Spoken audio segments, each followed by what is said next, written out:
দায়িত্ব হিসেবে গ্রহণ করতে হবে।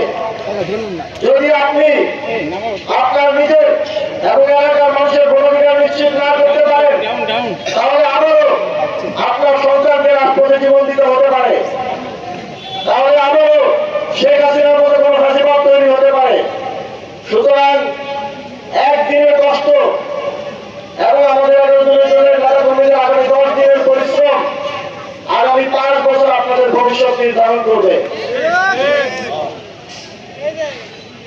আমরা ইতিমধ্যেই দেখছি সোশ্যাল মিডিয়া থেকে শুরু করে রাজপথে সব জায়গায় জনগণ ইতিমধ্যে তাদের পক্ষে রাজনীতি নির্ধারণ করে ফেলেছে।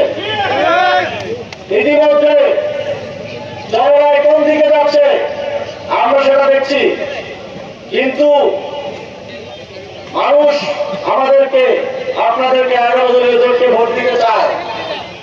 সে কেন্দ্রে গিয়ে ভোটটা দিয়ে আসতে পারবে কিনা এটা নিশ্চিত করে আপনার আমার দায়িত্ব। ভোট দিতে যাওয়া চায় তারা যদি করে তাহলে ভোট